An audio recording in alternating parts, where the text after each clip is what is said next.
লক্ষ্মীর ভান্ডার প্রকল্পের টাকা এই চলতি মাসের জুলাই মাসের আজ থেকে ব্যাঙ্ক অ্যাকাউন্টে পাঠানো শুরু হলো। তো আপনারা যারা যারা নতুন করে আবেদন করেছেন কিংবা অলরেডি আবেদন করেছেন, ইতিমধ্যে টাকা পাচ্ছেন, সেক্ষেত্রে আপনাদের ব্যাঙ্ক অ্যাকাউন্টে টাকা জমা হয়েছে কিনা। অনেকের কিন্তু আবেদন রিজেক্ট করা হয়েছে, পাশাপাশি টাকা আসা বন্ধ করে দেওয়া হয়েছে।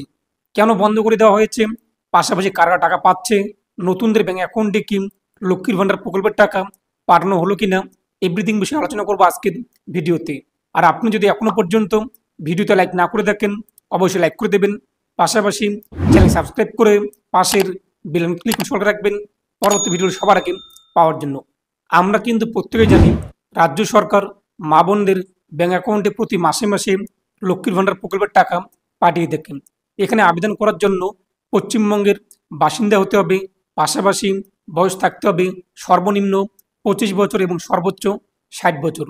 এই প্রকল্পের মাধ্যমে বর্তমানে কিন্তু প্রতি মাসে মাসে ওবিসি কিংবা জেনারেল ক্যাটাগরি মা বোনদের ব্যাঙ্ক অ্যাকাউন্টে 1000 টাকা করে পাঠানো হয়, এবং যারা এসসি এসটি অর্থাৎ তপশিলি জাতি কিংবা তপশিলি উপজাতি পরিবারের মা বোনদের ব্যাঙ্ক অ্যাকাউন্টে কিন্তু 1200 টাকা করে পাঠানো হয়। এবং এই যে জুলাই মাসের টাকা কিন্তু আজ থেকে ব্যাঙ্ক অ্যাকাউন্টে পাঠানো শুরু হলো।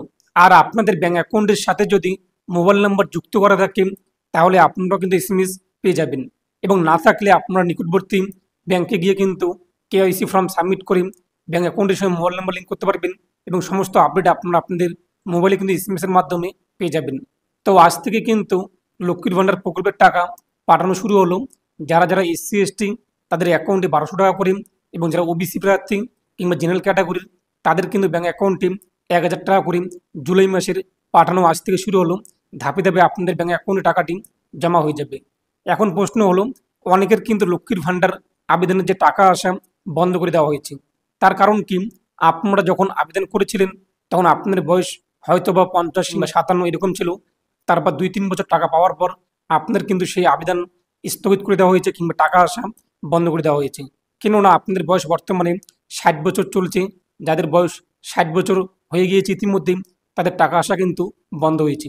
তবে চিন্তার কোনো রকম কারণ নেই, আপনাদের এই যে লক্ষ্মীর ভান্ডার তা কিন্তু অটোমেটিক বয়স্ক ভাতা কিংবা বৃদ্ধ ভাতায় কনভার্ট হয়ে যাবে। এরপর আপনাদের আবারও বয়স্ক ভাতা কিংবা বৃদ্ধ ভাতার 1000 টাকা করে আপনাদের ব্যাঙ্ক অ্যাকাউন্টে পেয়ে যাবেন। এবং যারা যারা নতুন করে আবেদন করেছেন, আপনাদের কিন্তু স্ট্যাটাস চেক করে দেখে নিতে হবে যে বর্তমানে আপনার স্ট্যাটাস কী রয়েছে। আর লিঙ্কটি আমি আপনাদের কিন্তু ভিডিওর ডিসক্রিপশনে প্রোভাইড করে দিয়েছি, সেখানে ক্লিক করে আপনাদের সরাসরি আপনি স্ট্যাটাস চেক করতে পারবেন। আপনি আপনার আধার কার্ড নাম্বার কিংবা মোবাইল নাম্বার অথবা অ্যাপ্লিকেশন আইডি অথবা স্বাস্থ্য কার্ড নাম্বার ইত্যাদির মাধ্যমে স্ট্যাটাস কিন্তু চেক করতে পারবেন। যখনই আপনাদের এসডি অফিস থেকে কিংবা ডিস্ট্রিক্ট অফিস থেকে ভেরিফাই হয়ে যাবে, তার পরবর্তী মাস থেকে আপনারা কিন্তু ব্যাঙ্ক অ্যাকাউন্টে টাকা পেয়ে যাবেন। তো আজ থেকে লক্ষ্মীর ভান্ডার প্রকল্পের টাকা পাঠানো শুরু হলো। এই ছিল আজকের আপডেট। এ নিয়ে আপনার মতামত কী রয়েছে কমেন্টে জানাবেন, আর আপনার স্ট্যাটাস বর্তমানে কী রয়েছে সেটিও আপনারা কমেন্টে জানিয়ে দেবেন।